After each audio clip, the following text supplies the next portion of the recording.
I'd like to call the meeting of the Development Review Board to order, July 19th, 2016. Okay, Hey, Dan. first thing on our agenda are the minutes from our last meeting. Any changes? Need a motion? Charles moves to set. Mary seconds. All in favor? Unanimous. Okay, great. We do have a sign-up sheet on the podium there that we asked for folks to sign when they speak to the board this evening, and it contains the following oath statement. I solemnly swear or affirm under the pains and penalty of perjury that the statements I make, testimony I give, and other evidence I submit to the board at the board's public hearing held on this date shall be truly correct to the best of my knowledge and belief. And again, we ask you to sign in before addressing the board this evening.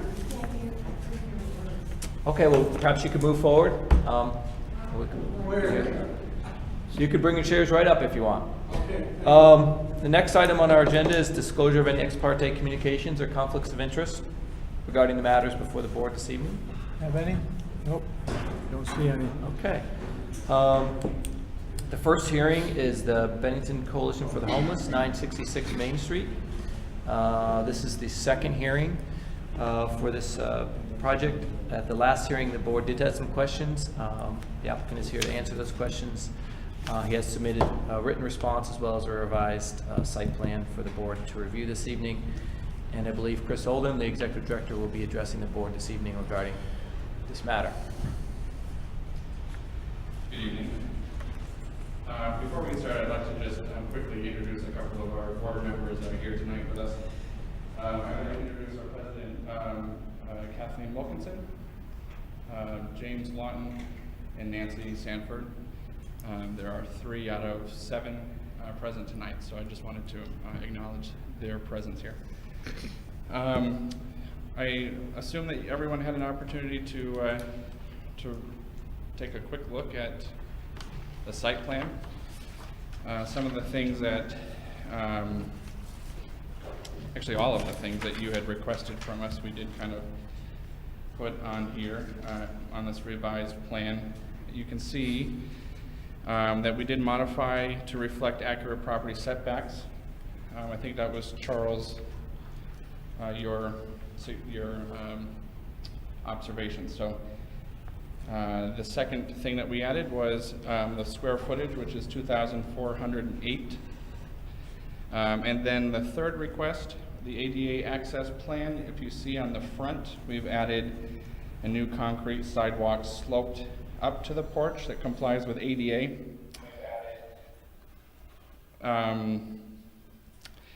And we did, I know that you are asking us to pave 20 feet within the driveway, but we decided if we were going to go that far in, we might as well just pave that whole area. So that was adjusted a little bit and squared off. And you can see that we placed 3 parking places there that will be paved, and that single space to the left of the house, or to the east side of the house, will also be a paved spot. The other question that you had was the size of and number of staff that will be on the property at one time. I addressed that in the letter to the board. It'll be approximately 4, give or take, 1 or 2. It really depends on if the site manager is on the property as indicated in my letter. And then the last question that we addressed was you wanted us to explain how people coming into and out of the building are monitored to ensure staff, resident, and neighborhood safety and security. And that's also indicated in the letter. And there are 4 entrances to that building. Each one will have an alarm that will be distinctive to that particular door, so the staff will know which door is being opened. There will also be surveillance cameras, which we do have in place at the current shelter. And the other thing that we currently have and will continue to have carry into this property is a certain doorknob that locks from the outside. And that will be instituted during the evening not so much during business hours. So I think that we addressed the 7 concerns or inquiries that you had. I'll take any questions, should you have them? Anyone have any questions? Barry? Chris, we didn't really arrive at a solid number for the max number of beds. Can you give us a solid number? Is it 17 or is it 20? Well, I can't give you a solid number now because I believe that is going to be determined by Larry McLeod's team based on his assessment of the Do you the have codes. a not greater than number? We're pushing between 17 and 20. That's kind of what we would really like to see, but we don't have a certain number at this point.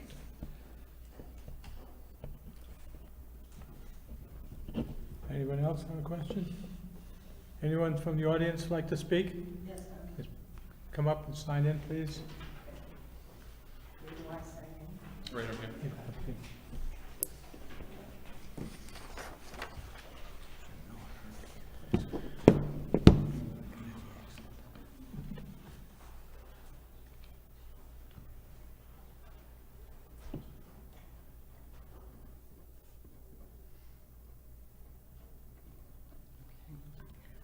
My name is Betty Tange, and I live on Oak Street. And I just heard about this. Excuse me. I Please, just heard please- about this. please address the board, because we can't hear you when you talk. Yeah, that's why I couldn't hear there. I was just addressing them because they were the ones that I thought, okay. I have written down, so I'm going to just kind of read it. This situation about the homeless shelter being right by my house is something that I call an and an also situation. Why? Well, because it's a good situation and it is also a bad situation. It's good because we should take care of the homeless and we should give them shelter. I agree with that 100%. And I have already backed this up because I have given towel sheets, dishes, TV, and everything to the homeless shelter up in North Bennington. But, they have closed, and the shelter on Dewey Street has closed, and I'm wondering why they have closed. I know why, and you know why. And I ask, why did they close? And this is the bad situation, because the homeless do have many problems. And there's some of them that I'm going to address. Okay, we have to face the reality that all homeless have some kind of problem, right? And how do I know this? Well, first we know it by statistics, and then I know it by experience, and I also know it just by plain common ordinary sense. All right, some of them have mental problems, some have emotional problems, others have addictions to alcohol, some have addictions to drugs, some are registered sex offenders, some are criminal records, some have relationship problems, and some have problems just adjusting to normal lives. We all know this. And I'm going to give you a few examples. I have a relative that is a New York State trooper, and one of his assignments was in the garages under the state buildings in Albany, which are just absolutely filled with homeless at night. And he had to deal with all these problems. All of those problems that I just mentioned, because they all had them. So I know from experience, homeless have these problems. You know it too. And he dealt with them. And he said many of them were Vietnam, believe it or not, vets that were unable, still at this point, to adjust to normal living. And another example of a Bennington homeless who was an alcoholic who was caught breaking into the poor box in the church. And he comes in periodically, and we have to sometimes tell him to leave because he was drunk. And he is one of the homeless in Bennington. Okay, so now we know we have all these problems and how to deal with this influx of maybe 20 problematic homeless in this area. I have to ask some questions. You did address a couple of them. Okay, what supervision are we going to have? And will they live there permanently, or they stay overnight, or what is the situation? And what will they do all day long? Where will they go? How will they get there? Where will all these helpers who are going to help, where are they gonna park? There's only 3 parking spaces in that whole area. And, you know, it's a very nice bakery business there, and I see the people coming and going all day long. What's gonna happen there to that business? And how will the people who live in the neighborhood be assured of our safety? I've never seen a Bennington police or a Vermont State Trooper on my block, which is Oak Street, which is right there, unless they were specifically called. And I also asked this question, and this is an important question. Do you understand how the flow of narcotics works? Well, I give you my background to show you that I do know what I'm talking about. And I am knowledgeable in this area. My husband was a captain in the New York City Police Department, and one of his assignments was he was in command of undercover narcotics in New York City. I know how the flow of narcotics works. I also have another relative who works in organized crime office in Albany. They have worked closely with the New York State Troopers, the Vermont State Troopers, and our Bennington Police Department in coordination with all of the drug busts that have been going on Excuse in me. this area. Excuse me, this information is irrelevant to this application. No, it isn't. It is, I say it is. Well, I So say it would- isn't, and you continue, I will continue I with would what I like you have to to say. finish up with some My questions. husband was also a professor in Southern Vermont College who taught criminal justice. Our police chief, Paul Doucette, was one of his students, and there are other police around that are also his students, and other law enforcement. He was also involved with the Crime Stoppers in Bennington. So I ask again for you, and this is what I ask, to become knowledgeable about how the flow of narcotic works and what to do about it. It's a very important question. Is she a butter? Yes, it Excuse- is. Hello? Okay, Hello, and wait a I minute. Oh, have wait, my oh. doubts. Well, I got a I question. thought I was supposed to be I got a talking. question. Are you in a butter? Am I what? In a butter? Do you live right next door to it? I'll finish my No, comment. no, I'm asking you a I question. have my doubts. Ma'am, you have to stop. You have to stop right now. I'm sorry. I'm sorry, I'm sorry. I'm running this meeting. Please sit down and let somebody else speak. No, I will not. I have it written down here. I have my doubts. Ma'am, are you About about the to wrap up your wisdom. comments? Well, you're about almost- to wrap up your almost comments? I have my doubts about the wisdom of a 20-person homeless shelter this far out of town, in a residential area, with one lone bakery across You the want to street. recess the meeting? And a single girl who lives next to me, and another single girl who lives across the street, and another family with 3 children. I'm 83 years old, and I live alone with the woods behind me, and all of us live within a football-length field away from the proposed shelter. And I don't want to live out my life in fear. Please clarify all of these concerns and give me some kind of guarantee that this homeless shelter in this area will not be problematic for all of us. Thank you.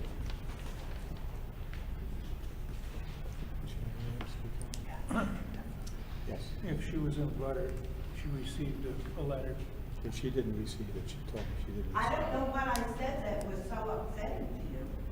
It doesn't apply. You're not in the butter. Only the butters are people next door. I live within a football length. You did not- I know how the. If I can, if I can just, I've had experience. if I can just cut in. I actually welcome the comments from the neighborhood. I wouldn't want to go through this process without the input. I sent out 95 letters to the neighbors, Oak Street I being. never got a letter. Well, I'm sorry that you didn't, but 95 letters went out into the neighborhood. I have no problem addressing your concerns, with the exception of the first part of your comment, because I think that the problems that you listed, whether you're homeless or not, people deal with them. That's not a homeless problem. I'll have you know that a lot of the folks that we deal with are leaving abusive situations. Some are educated, some are disabled, they're veterans.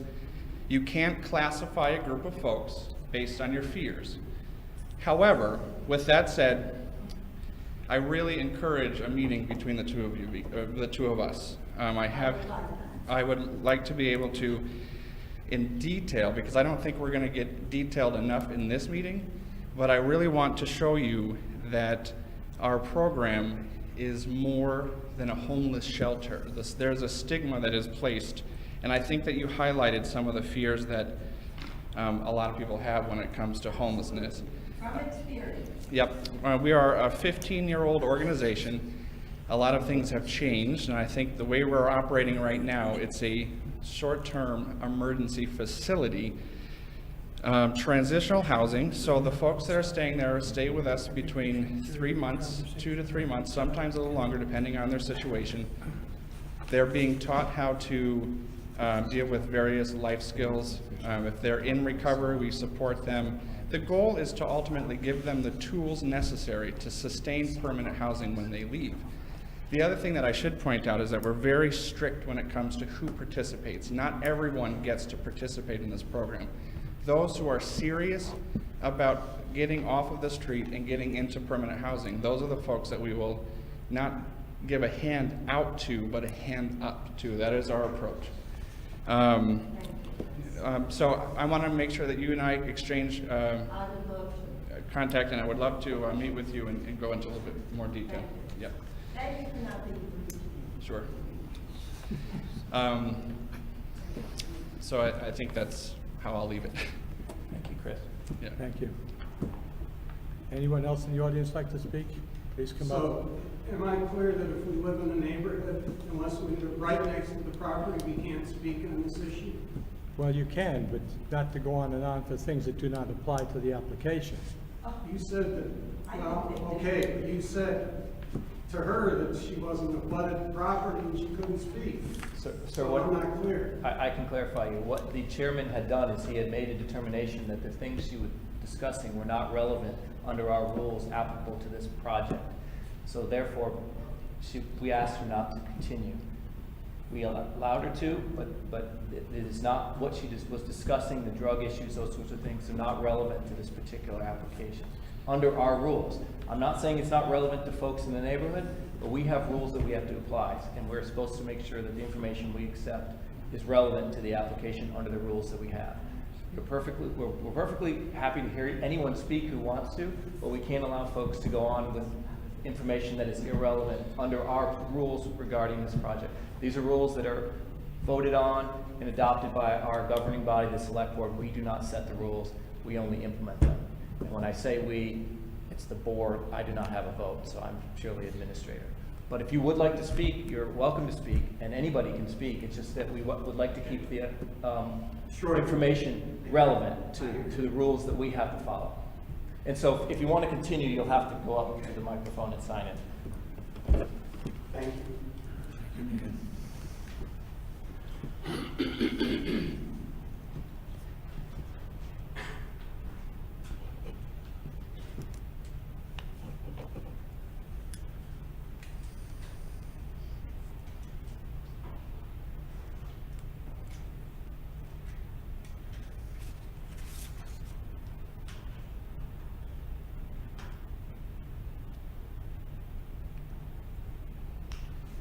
I haven't been to a meeting like this. State your So- name, please. State your George name Yeoman. for the record. You- George Yeoman, G-I-L-M-A-N. Thank you, George. 947 Gate Street, which is just Okay. the other side of the brook. I've lived there since 1960. Been there a while. And as I said, I haven't been to a meeting of this governing board before, so I don't know all the rules. One of the things, happened to see a notice in the paper yesterday. I didn't get any notice that this meeting, I got your letter, but in the letter, there was nothing about when there was gonna be a meeting. And So, is it only abutted properties that you send out notices to? You don't send it out, there isn't a area like, Under the state law, only properties that abut the subject property are given notice Okay. of the meeting. My understanding was that Chris sent out many more my understanding was that Mr. Oldham sent out many more notices of the meeting than required, but the requirement for the state is that only properties that abut the subject property get you did send specific out a notice but you of didn't the talk about meeting. when there would be a meeting in the letter that you sent. Right, yeah, you had 95 letters went out. I'll address it after. Okay. Anyway, I currently live here part of the year, and the rest of the year I live in Tucson, Arizona. I've been doing that for some time. So I'm used to, I'm retired now, but I was a school counselor and for 15 years in a low-income area. So I've dealt with homeless and I've dealt with all the problems that you've dealt with. And my concern for our neighborhood is safety. That if we're gonna have 15 to 20 people there, one of the things I wanna know, since it was brought up that there possibly is drug problems, which I imagine there will be, is there gonna be drug tests required to get in and to stay in the property? Also, I'm wondering what your bigger theme is for Bennington. I see all the redevelopment. I read in the paper of Putnam wanting to make a new image for Bennington. It seems like you still have lots of space in this town, other than Main Street, to have a homeless shelter. There's lots of space, there's lots of houses for sale.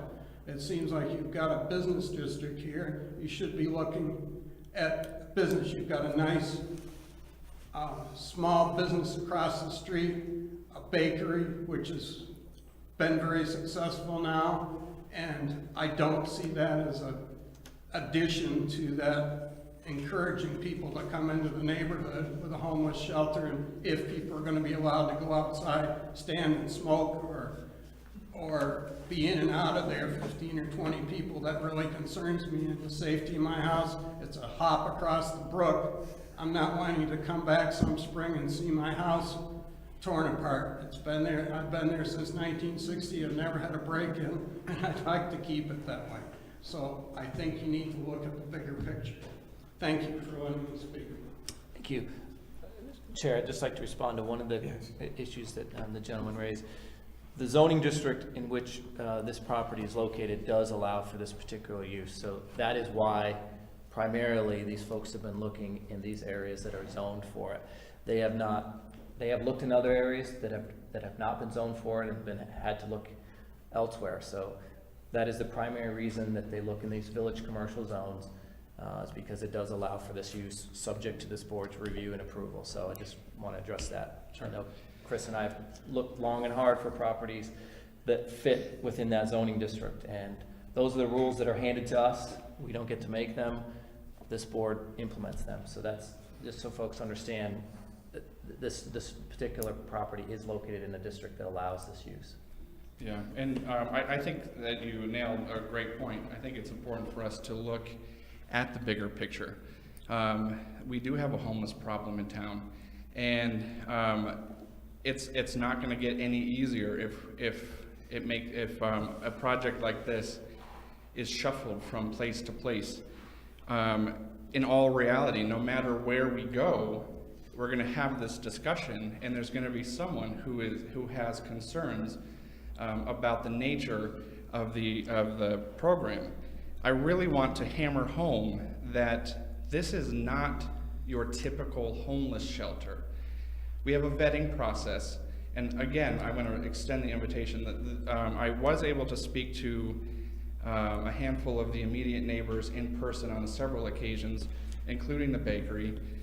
And my line of communication is always open, and I think that in order for us to really come to some common ground, it's important for us to do it on a personal basis. But while we're here, I do just want to highlight again, because I did mention it at the last meeting just briefly, that we have a vetting process, No, we don't do drug tests for everyone that walks in the door. However, if they are if they have an addiction, then we do require for them to be part of our program, to be part of a recovery program. Does that mean testing? We don't do testing, sir. What that means is they have to follow a program, they have to attend meetings, whatever their recovery might entail, they have to be part of a program and on the road to recovery. We're supporting them. It's very hard for someone who has an addiction to become sober while they're homeless. The idea here is to give them some stability while they're recovering. I will note that not everyone we work with has a drug problem and who is a criminal. And I really take personal those types of attacks, because we are dealing with battered women and veterans and educated individuals with bachelor's and master's degrees. You can't, I understand the safety side of things. We're very sensitive to that. We don't want to go into a neighborhood. We strive to be good neighbors. The organization has been open for 16 years, and we do what we can to make sure that we don't disrupt the neighborhood. In fact, we want to improve the neighborhood. You're not going to drive by that house and see a big neon sign that says homeless shelter, come on in. And also, you're not going to see lines at the door. You're not going to see people smoking. We're a productive and responsible program, and we will not allow people just hanging around. If you're going to be part of our program, you have to be out during the day looking for jobs, getting your education, going to a program, something along those lines. We know that in the future, we're never going to solve or combat the homeless problem effectively if we just allow people to hang out. I don't hang out, you don't hang out, you know. I'm sure that you're all hard workers in this room, and we expect that of our clients as well. So I'll leave it at that. Thank you, Chris. And let's get connected so we can talk more. Come up and sign in, please. State your name.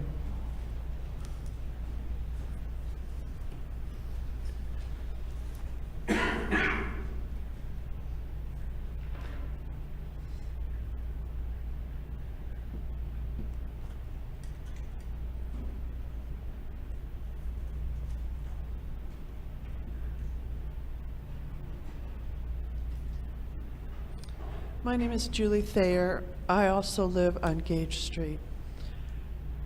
In light of the conversation we've just had, there is no transportation up on the upper Main Street. There's none of those little buses that go around. So my question is, how are these people going to get to all these places that they're going without walking through the neighborhood? So that's a concern of mine. We have a lot of people that avoid Main Street and come down Gage Street because it's closer to some of the businesses down in that area, but also going down Main Street. So that's one of my questions. My second question is, where are these people coming from? Are these local people? Are they people coming from someplace else? And if there's a big turnover and people coming and going, how do you keep a handle on all of that?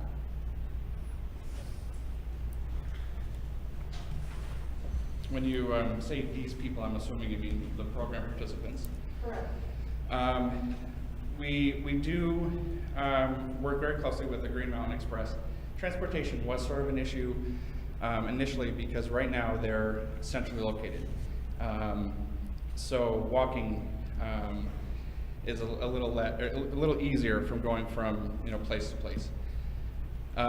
Given that there are only a few areas that we can operate because of the zoning regulations, we had to kind of devise a plan to help transport folks. So we are in talks with the Green Mountain Express and a few other agencies to provide transportation. We also, for the right circumstance, we will pay for taxis. So if someone has a job interview, obviously we don't want them walking across town with a suit on in 90-degree weather. So we will pay for transportation. We have a certain amount of money in our budget to allow for things like that. That also works for doctor's appointments and other appointments that they have. So that is a concern that was addressed based on various partnerships and what we're able to help them with internally. Will that mean you're not going to see people walking on the sidewalk? No.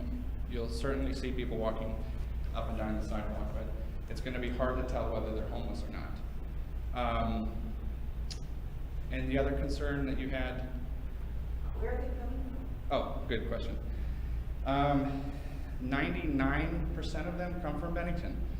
I will say that in the past it wasn't the case. And in a lot of homeless shelters, it's not the case. There is a transient population of a certain group of homeless people that will kind of keep on moving. They have no interest in settling down in one place. They have no interest in getting case management services or anything like that. When I took over a little over a year ago, I realized that we're not helping anyone by allowing people to come in. We're enabling them in some cases. So we had changed our policy to require program participation within our program. So that means on the first night that you're there, if you're coming in for the first time, you get set up with a case management meeting the next day. We also, to just go back to your concern, the vetting process, we do check bags. We don't allow drugs and alcohol or weapons on the property. And occasionally, we do connect with the police department to just do a random sweep with the dog. We take it very seriously. So getting back to your question, they're mostly from Bennington. Not all of them, but I guarantee you those who aren't from Bennington and have no plans to stay in Bennington will not like our program. Thank you, Chris. Anyone else like to speak?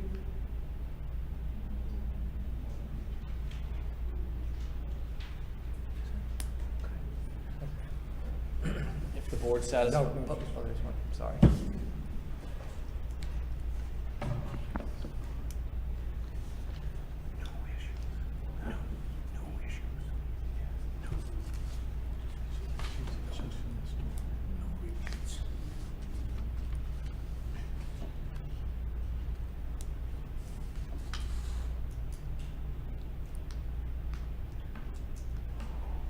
Jennifer?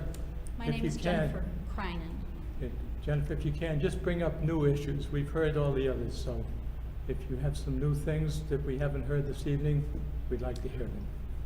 I actually was going back to some issues we brought up at the first meeting, if that's all right. Speak louder. I wanted to revisit the issues that we brought up at the first meeting. Okay. My husband and I own the property directly facing the proposed use property, which houses our bakery, and we also live in it. And my husband brought up at the last meeting that he felt the parking spaces we have out front increased our sales 30% after they were put back in the second time. I actually went back and looked at the records, and the increase we saw from the year they were taken away to the year when they were put back in was actually over 50%. Now, I realize it's public parking, but when we first bought the building, Dan and Larry came with us, and at the time, parking was allowed on both sides of Route 9. And later on, we asked Mr. Kinney, who was the highway superintendent at the time, for parking out front, and he was able to make that happen for us. However, later on, when the bypass came along, the state said, oh no, they're done wrong. You have to take those out. And without so much as even a phone call to us, the town showed up and erased them with spray paint. And we had to go back to the select board and fight to have them put back in, which took a good 6 months. So that's the 6-month period I was referring to. So from that 1 year while those parking spaces were gone, the following year after they were put back in, our sales were up 50%, more than 50% in that period of time. So right now we have 2 full-time employees besides ourselves. One is a New England culinary student, and the other is a local gal who grew up in Bennington like myself. And we have 2 part-time young people. One's a disabled adult, developmentally disabled, and the other is a teenager that lives in our neighborhood. So we're looking at the impact of what the increased traffic will do for our business or won't do for our business. And that's a huge concern for us, not only because we fought to have it there to begin with and then fought for it a second time, but because this is our livelihood and the livelihood of our employees. The other issue I'd like to address is the site plan and what will be required as designated off-street parking for this facility. If you have 20 people and 2 full-time staff members, and how many social workers on the property at a time? Are 4 parking spaces enough for that? And then I imagine board members will be visiting from time to time, or other involved parties. Those are my concerns. Thank you. Thank you, Jennifer. Thank you.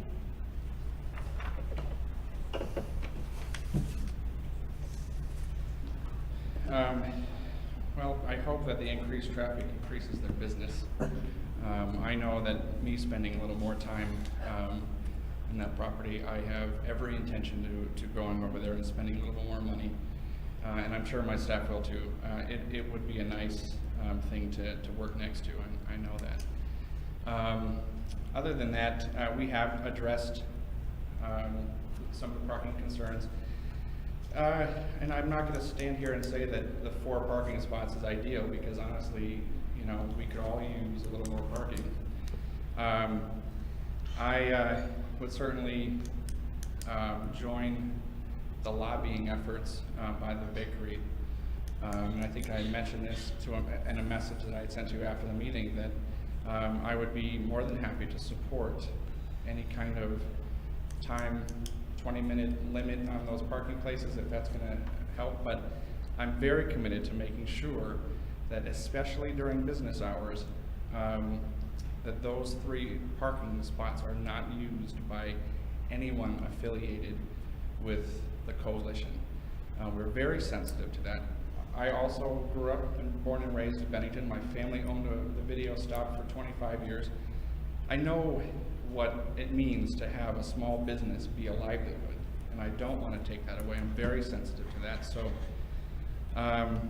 like I said, we're wanting to do everything that we can to ensure that we're not going to disrupt, but add to the neighborhood. We happen to do that in the other neighborhoods that we have facilities at. So their concern does not fall on deaf ears as far as their parking. And we will be certainly sensitive to that. Thank you, Chris. Anyone else like to speak? Karen? I have a question for you, Chris. Do you serve meals? What's that? Do you serve meals? We have, we'll have a kitchen facility there, so those who are staying there will be able to partake. We don't actually do the cooking, if that's what you're asking, cooking and serving like some shelters do. We don't do that. This is more of a group home for a setting. bakery then. What's that? You'd have use for a bakery then. Do we have use for a bakery? Yeah, snacks and Yeah, muffins absolutely, and coffee. absolutely. I guarantee Yeah. you that their business will increase with us being there. I mean, yeah, yeah, it will increase. But yeah, so we do serve food there. We also host fundraising events and, you know, meetings and you know, I don't want to get too much into detail, but I want to sincerely tell you that, you know, we're a business also, and we are sensitive to those who are around us, and that's how we'll continue to be. What, you have said several times you thought it was going to be an addition to our neighborhood to make it better. Can you give us 4 or 5 points that's going to make it better for our neighborhood, your shelter in our neighborhood? Well, if you look at the site plan, one of the things that we're doing, we are improving the site with a nice stockade fence. Call it a Trump-size wall if you want to, but the fence will be a decorative privacy fence that goes around part of the property, not the whole property, but the stream. And then we'll also be putting shrubbery along the east side between Mr. Laray's property and 966 Main. Garden beds will be implanted. More shrubbery will be, the parking will be paved. I mean, just that alone, those improvements to that property will, I think, better that area. When you have a organization like ours, a responsible organization, I think it does do things to improve the neighborhood. You can speak to our current neighbors, Jonas Spivak, who owns a business right next door to the current shelter, Representative Ann Moore, Justin Corcoran, who sits on the select board, lives right behind us in one of our shelters. Jim Woodard would be willing to speak. I mean, we had conversations with these folks, and you know, they are our neighbors who support what we do. So. Anyone else like to speak? Can I add something? Yes, come on up.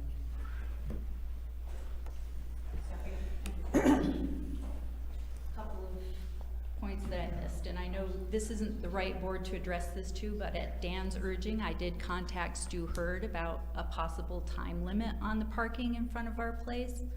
And Stu's response was, the on-street parking can't be dedicated. I will review the request to limit parking time. However, our current ordinances limit parking on-street to 2 hours, but in the downtown only. Stuart Hurd. I know Chris has said that they will be very mindful of not parking there. We've had at least 3 occasions where they weren't so far that we know of. And we realize it's public parking on the street, but again, we fought for it several times. And at the time, there wasn't another business in the neighborhood other than us. The other thing is that the letter that went out to people, at least the one that I received from the coalition, said you will be receiving notice in the mail from the town of Bennington notifying you of a public meeting, which, you know, you had said to me, Dan, in an email that the coalition would be notifying us, but it had been a month or so between that and this letter. So it seemed a little bit misleading, you know, because I had forgotten what you'd said in your email. But this letter that we received from the coalition said we'd be getting official notice from the town. So maybe that's why a lot of people didn't show up or didn't know about it. Thank you.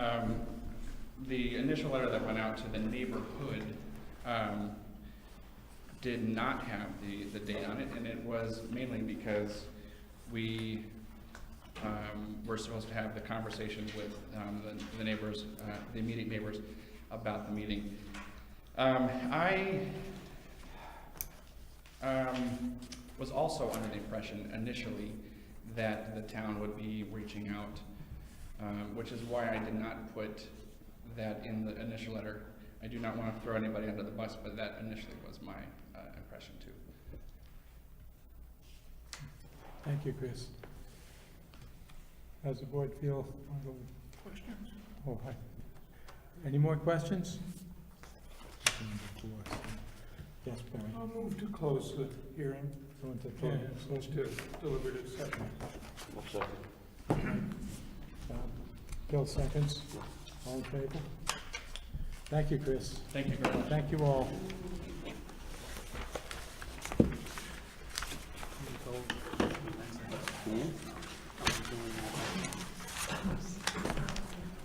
Okay, the next item on our agenda is the Bennington County Habitat for Humanity, 296, 330, and 334 North Branch Street. These folks are seeking subdivision plan approval for a 7-unit planned residential development.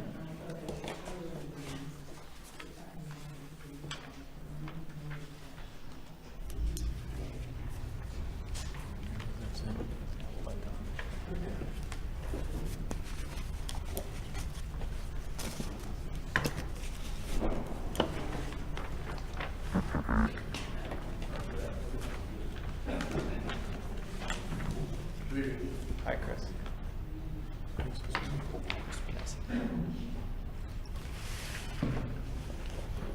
I should mention, this is the first of 2 required hearings, so this is the preliminary review this evening. They will be back for a second hearing prior to the final decision.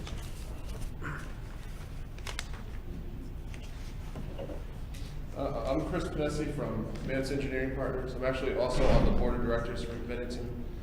And Bennington area is not that too many. Excuse me, I've been on site all day. I apologize for my noise, but I had to take my phone off.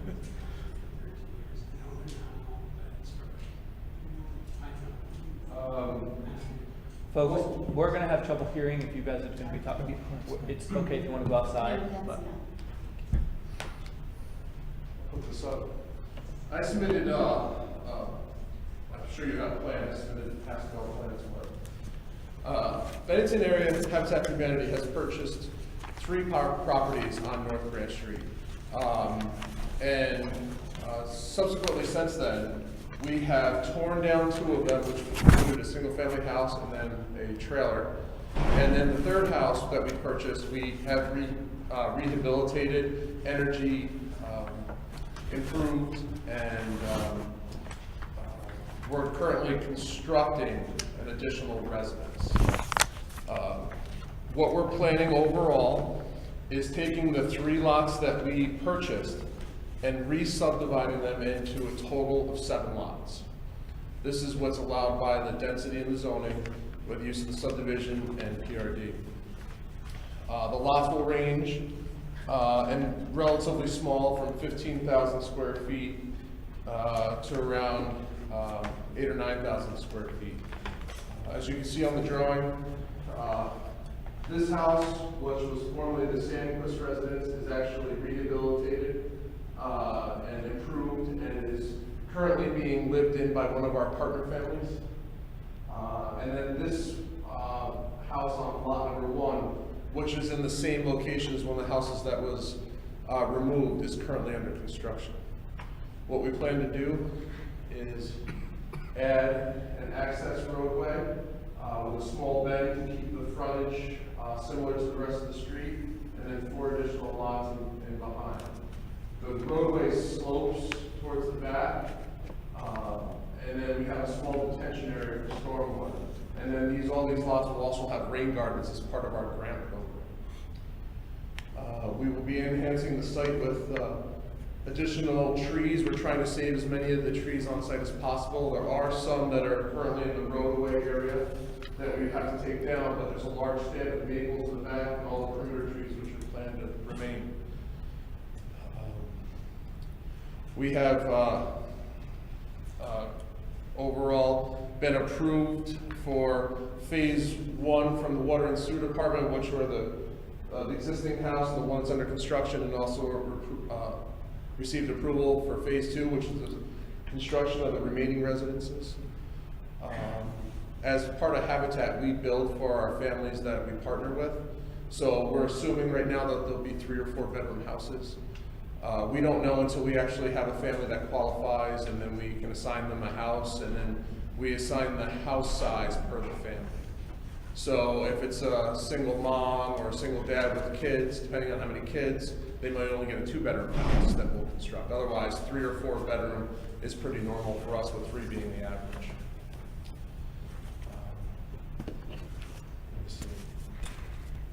In the plan set that you were also given, I did make one change, which Dan brought to my attention, is I originally showed just a crosswalk along the sidewalks on the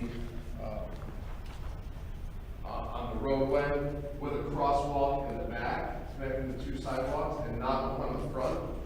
I have since changed that, and if you want to take one and pass these down, I have shown that second crosswalk, and then this, I revised my last detail page again that shows the sidewalk wall with the detail.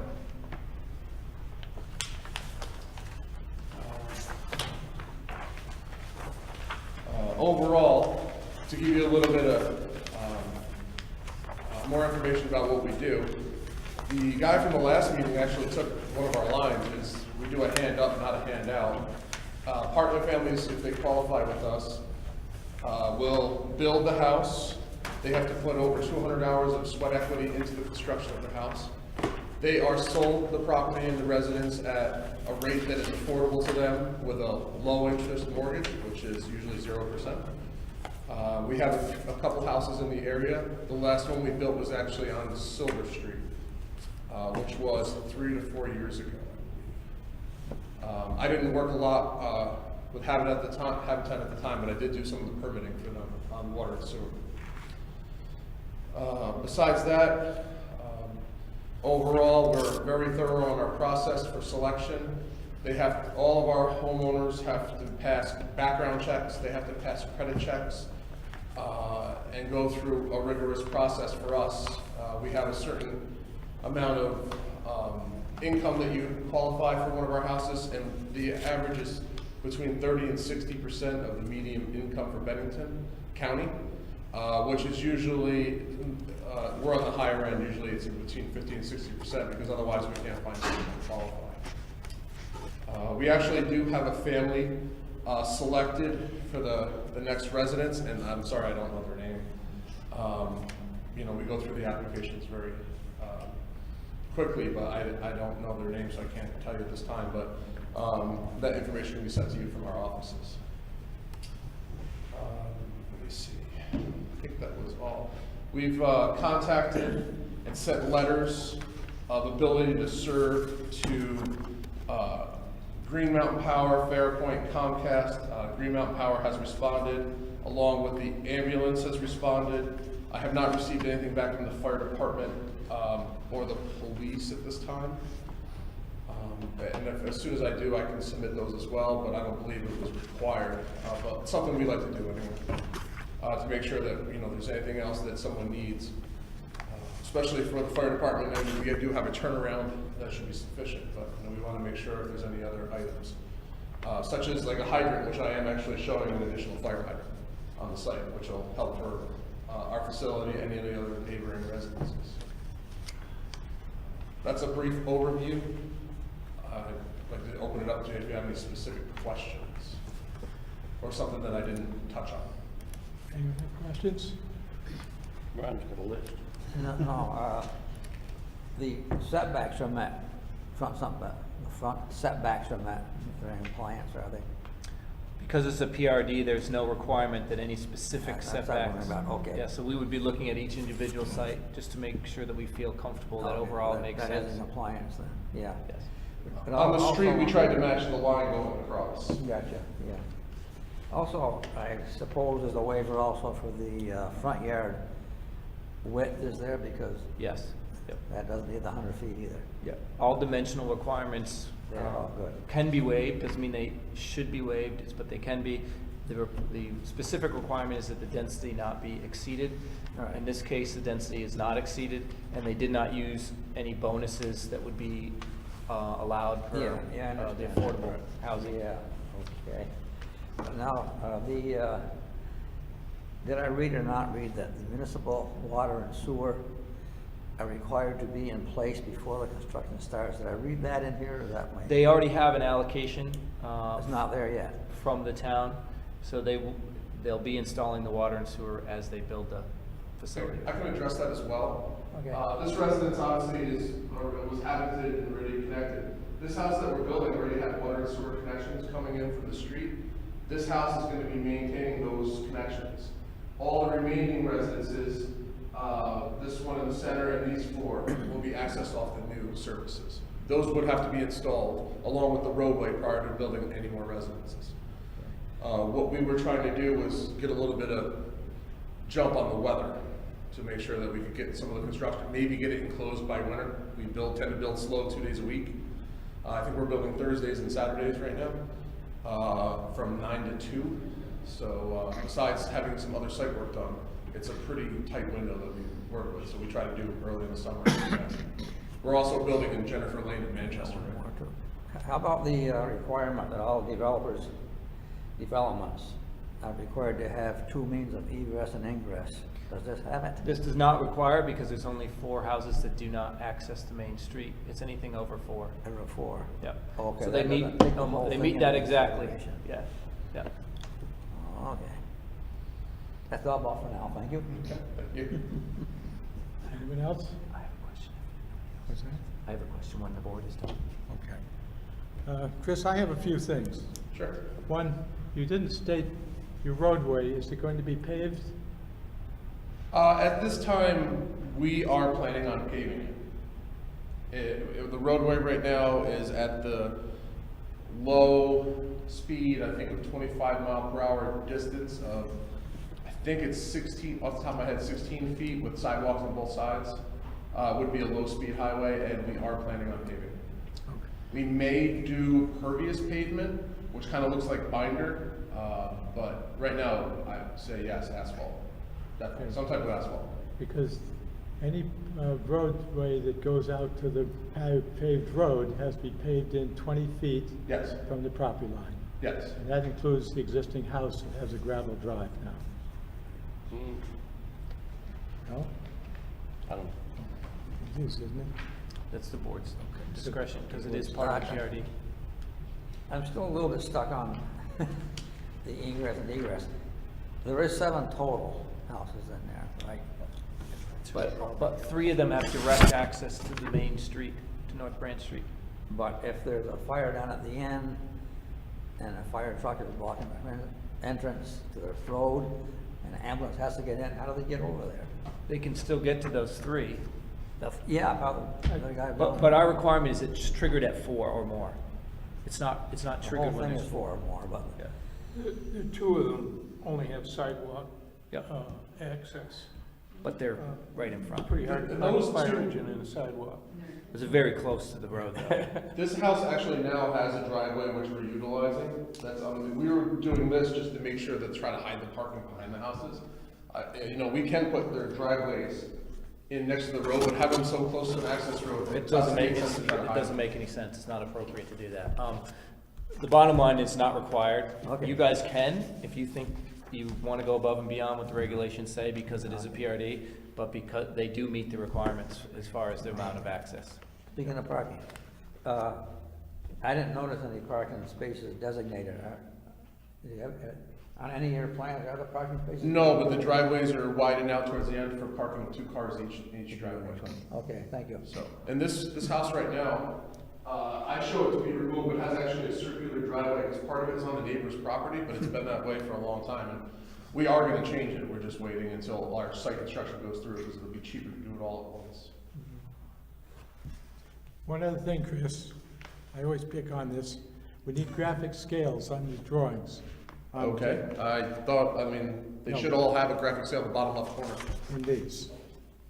In these drawings. Oh, those are Architectural, yeah. Those aren't mine, actually. Yeah. I apologize for that. Because each drawing has a different. Right, they're all scale. gonna be a ranch-style house, and I think we've submitted samples, and, you know, I had them in my office and I was running to get here, and I didn't grab them, but it's gonna be a vinyl siding. They would be neutral colors, beige, light yellow, light green, the array of earth tones, white trim, and then asphalt shingle roof, nice, not 3-tab, architectural shingle roofs. Okay. Charles? How long do you think construction's gonna take for completion? Right, we normally build 1 house per year in the area, so at this time we're building this year, we'd be looking at building 1 house per year for the next 5 years after that. If we take, we're also, as a board decision, we're trying to take a break from Jennifer Lane, which is a 22 lot subdivision up in Manchester. We have 7 or 8 houses in right now. And some of the neighbors are a little bit tired of us, so we're looking at possibly doing 2 here next year, and to maybe speed that up a little bit. It's just the constant, you know, hammering on Saturdays, I think they're upset with after years. It's been 6 years now. But to answer your question, at least 1 per year. Again, we might try to do 2. We are trying to partner with the CDC to have them build on site for us. If you're not aware, the CDC also had a modular house that was out sitting in their parking lot last year, or the year before. We actually purchased that and put it down in Pownell on one of our sites. And we're looking to partner with them again. Instead of them building it in the garage there, they'll build it on site, since it's only right around the corner. Any other questions? Anyone from the audience like to speak?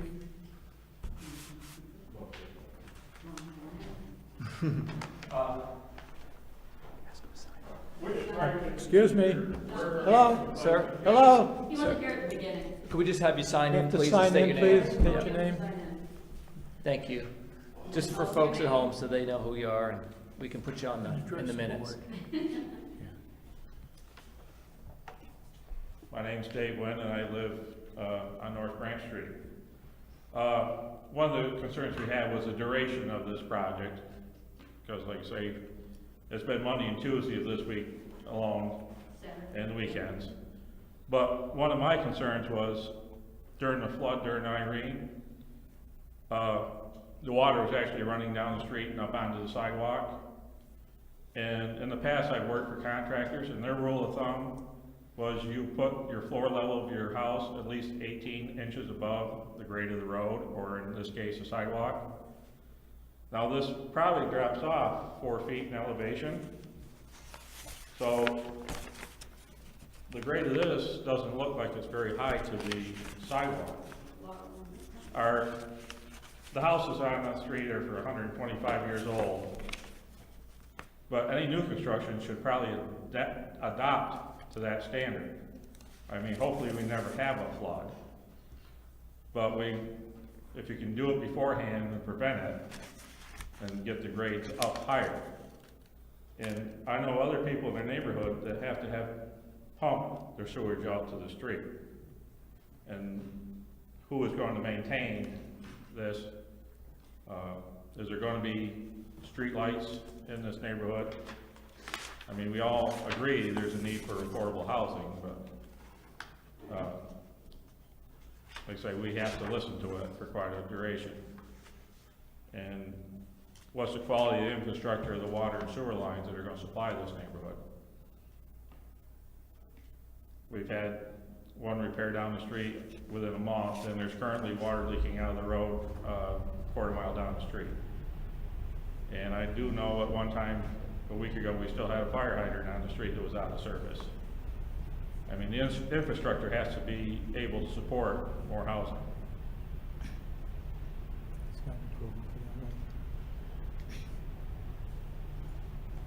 Chris, do you want to respond to any of Respond to those? that? I was gonna ask if you wanted me to respond. Okay. So,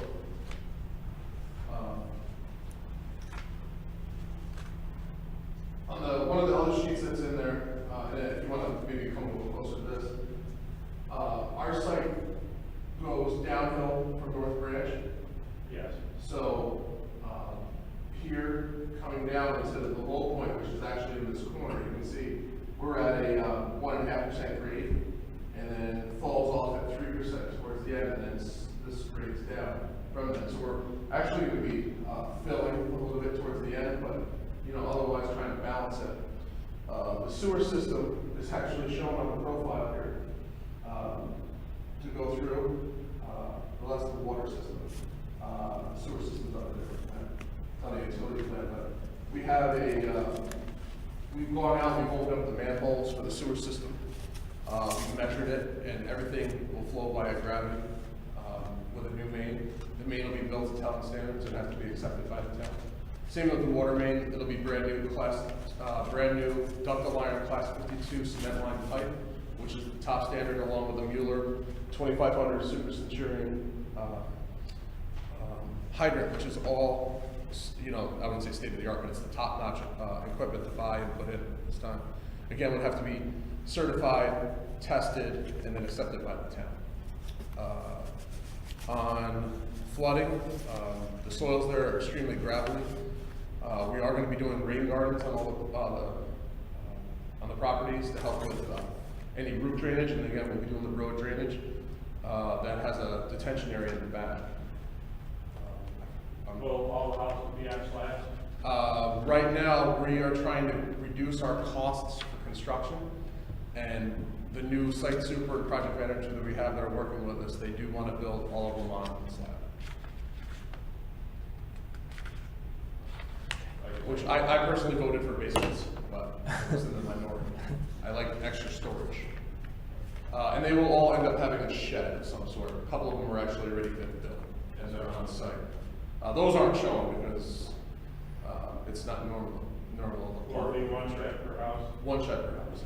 There is an existing garage right now that's,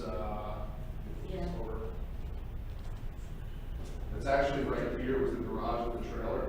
We're gonna be using that, because we put power to it as a kind of a indoor little workshop, so when we build houses, it will be removed at the end, when we build that final house.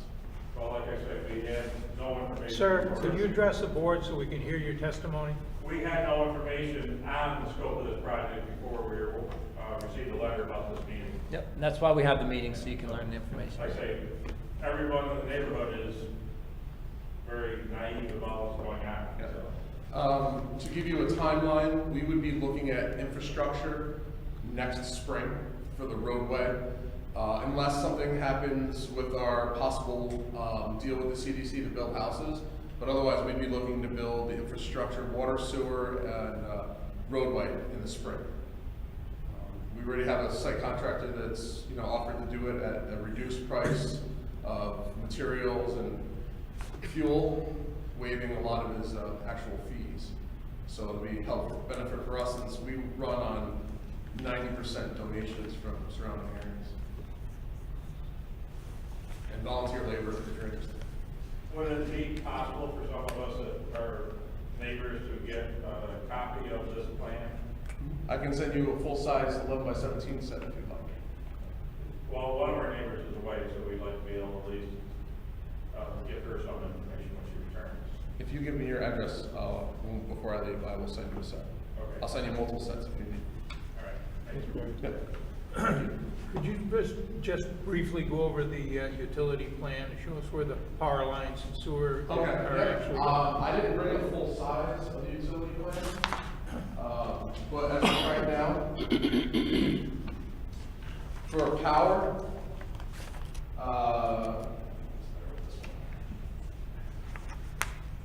power, there's an existing pole here on the side, which is actually on the neighboring property that feeds this residence. That also would feed, there's 2 lots here that are up for sale. They didn't work out within our price range for development, so we were unable to purchase them and expand our development. But that would stay, feed this house and feed any of the houses on that side.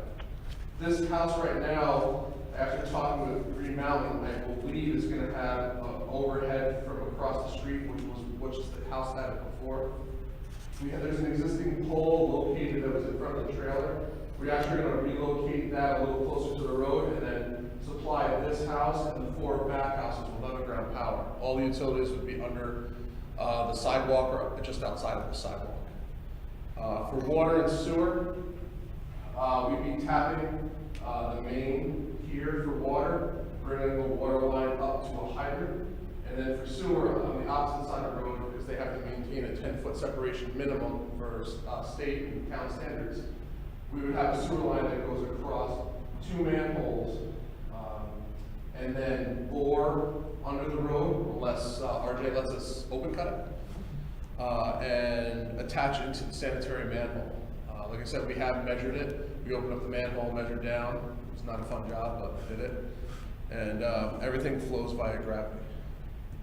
I do have to submit this for a state of Vermont water supply and wastewater permit as well, but I didn't want to do that without at least a preliminary approval from this board, because it would have been wasted in the, when you permit through the state, they consider it built. So I will be doing that process between this meeting and the next, or somewhere in there. Watershed all goes to the low-level stormwater pond? Correct. Right now, the entire site is relatively grass fields. Any water that does run off, it does slope towards the back. There is a low-level area here that is the drainage catch point, and that's what we plan to continue to use, along with the rain gardens that we will be putting in each of the properties. A rain garden, it's like an inverted planting bed for ponding of up to 6 to 9 inches of water, and that you plant plants in it that can take inundation. And so all the residences will also have lilies. I did not show them because I don't like to clog my drawings. But as part of our grant program, we will put one in on every residence. And those are federal grants, federal home loan grants that we get that are usually $15,000 per house to help lower our mortgages. Right? Well, one more time. I'm reading in the subdivision standards, Article 8, which probably is waived for a PRD also, but the part where it says, a proposed subdivision shall not create an undue burden on municipal facilities or create an unreasonable demand for public services, then it says the Development Review Board will consider whether the anticipated tax return from the proposed development is equal to or exceeds the cost of anticipated municipal services and facilities directly attributable to the proposed development. Is that also? These folks pay taxes. It's Yeah, I not a understand. tax exempt project. There's no exemption? No. And they don't have to? No, and we'll be paying for this system upgrades. We'll be doing all the infrastructure costs. Yeah, I understand that. Yeah.